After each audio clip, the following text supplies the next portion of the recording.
Bonjour, merci d'être à Saint-Jean-de-Luz pour venir présenter Arca, ce film qui vous a valu le prix d'interprétation au Festival de Cannes dans la section Un certain regard.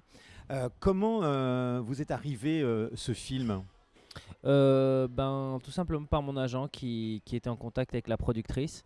Et je sais que la productrice avait cherché en Tunisie, je crois, des acteurs. Après, ils avaient élargi à la diaspora en Europe.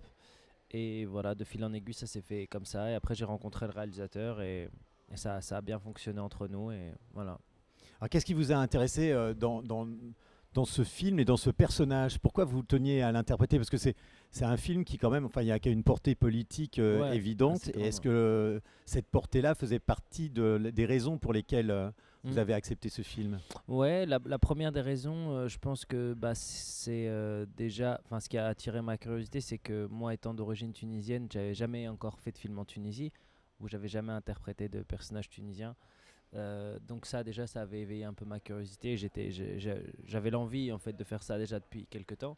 Et ensuite, à la lecture du scénario, j'ai trouvé que l'adaptation contemporaine des événements du printemps arabe et de le tourner dans une manière plus réaliste dans le sens où aujourd'hui la situation finalement a pas changé. En fait, elle a évolué, certes, mais les choses prennent du temps et de pas tomber dans le cliché de dire voilà, c'est le début du nouvel les choses prennent vraiment du temps et il y a encore des gens qui vivent ça au quotidien et j'ai trouvé ça vachement fort et de faire un personnage en fait qui arrive à faire le pont en fait entre tous ces pays finalement qui vivent un peu ces évolutions difficiles de sortie de dictature ou dans lesquels qui sont peuvent être gangrénés par la corruption ou tout simplement même nos pays occidentaux qui peuvent avoir cette sensation un peu d'enfermement. Je sais que le réalisateur aimait bien un Taxi Driver à ce niveau-là, où quand on sent qu'on est exclu un petit peu, quand on sent qu'on est en train de vriller, qu'on est mis à l'écart un petit peu comme ça,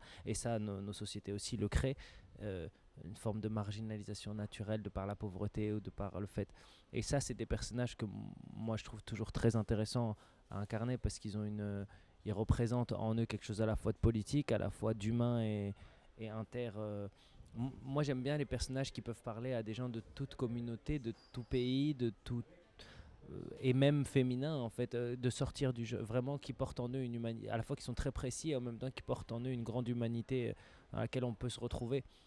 Et ça, c'est vraiment quand ce personnage, je trouvais qu'il avait vraiment toutes ses qualités quoi. Et la vision dont on avait le réalisateur était aussi très précise. Du coup, ben ouais, j'ai jumpé direct.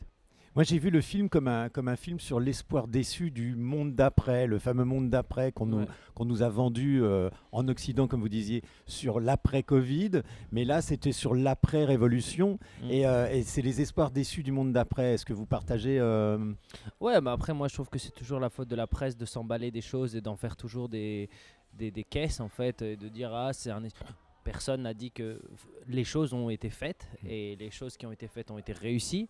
Donc, se débarrasser d'une dictature de 25 ans, en fait, c'est une victoire. Après, est-ce qu'un système qui a été gangréné pendant des années par la corruption, même si le dictateur est plus là, les choses restent, en fait, et les mœurs restent et les mentalités restent, et c'est ça qui prend du temps à, à changer.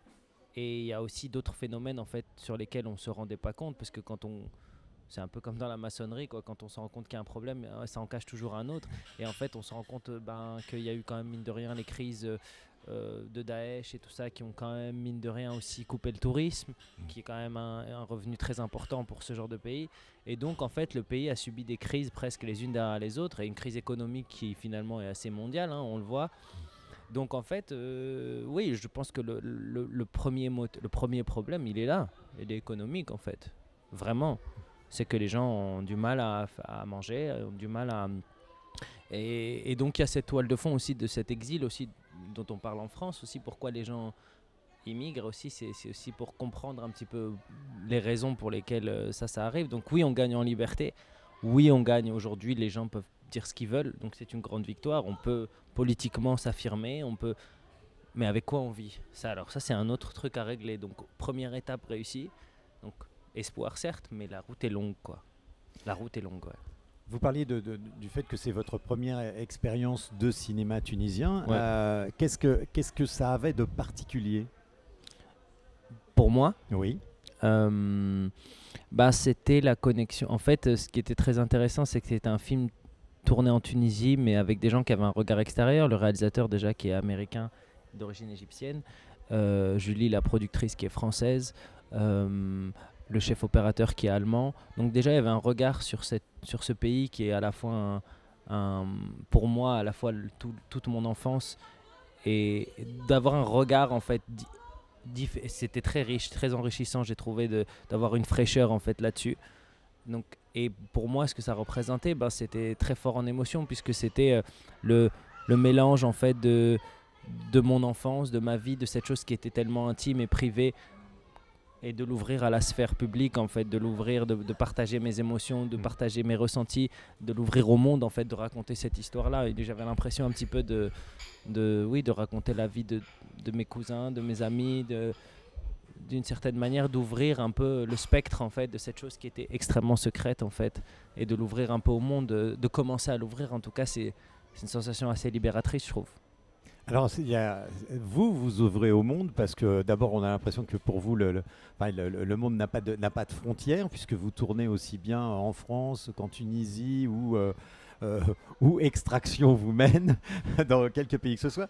Qu'est-ce qui vous a amené à être comédien pour commencer? Moi, je crois que c'est regarder des films, hein. Regarder des films, l'amour des films, en fait. Moi, c'est vraiment... C'était quelque chose qui représentait dans ma vie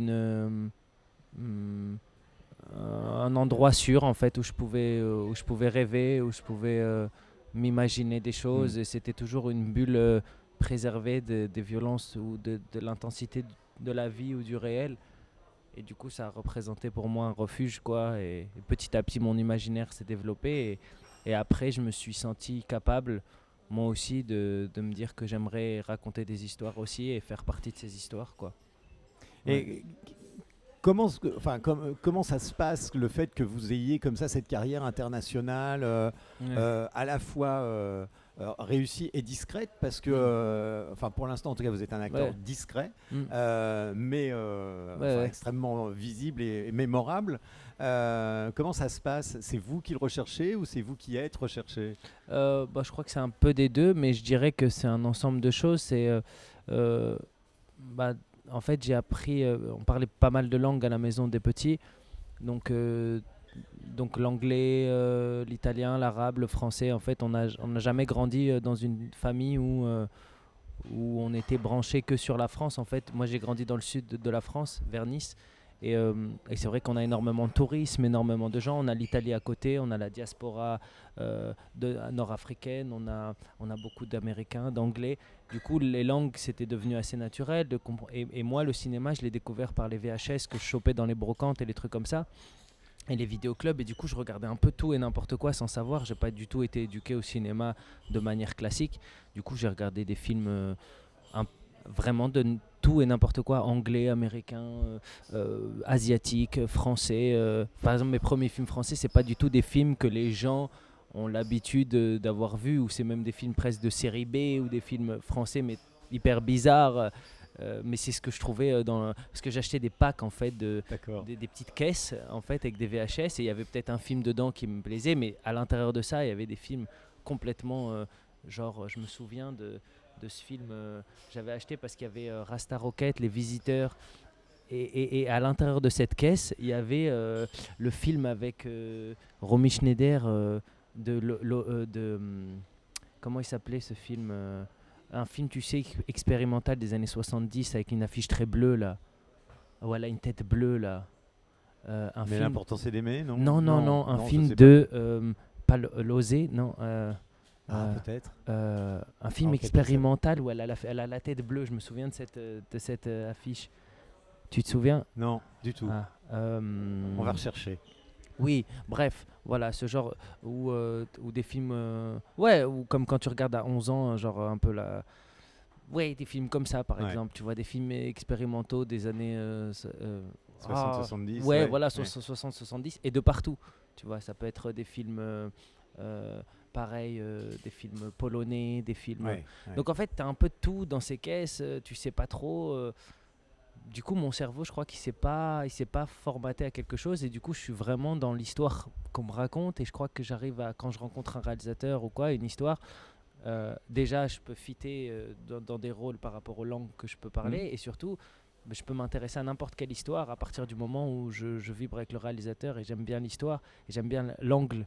Et j'adore les cultures, moi, j'adore les différences en fait. Je trouve ça trop beau. Ça a été l'histoire de ma vie de vivre en France venant d'une autre origine, ma mère étant d'origine italienne elle-même, sicilienne, donc vraiment d'avoir des gens qui s'ouvrent et qui voyagent et de montrer les différences de ça, c'est quelque chose qui, je trouve ça trop beau en fait, la différence de l'être humain à travers ses cultures et son histoire, c'est vraiment quelque chose qui me passionne depuis petit, et du coup de faire partie de ça, de faire partie d'histoire, j'ai l'impression un peu de, il y a quelque chose un petit peu de magique quoi, un peu un peu extraordinaire dans le fait d'être capable de raconter des histoires comme ça à travers le monde. Et du coup, oui, je pense que mon, mon amour de ça fait que, fait que les réalisateurs aussi se sentent appréciés dans leur Mm. culture.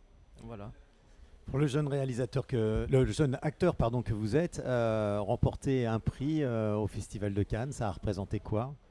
Bah, ça représentait un plaisir. Enfin, on est très reconnaissant. J'étais très reconnaissant. J'étais très content pour le film parce que c'est vrai que quand on fait un film, on ne sait pas trop où ça va aller. Et je me suis dit, ben, c'est une récompense pour le film entier, puisque bon, une performance, clairement, sans le film, sans le réalisateur, sans le chef-op, sans toute l'équipe, ça aurait jamais été possible. Donc pour moi, c'était rassurant dans ces moments de doute sur le tournage, quand peut-être tu doutes de toi, que tu essayes un truc, un coup de folie avec ces gens qui te suivent.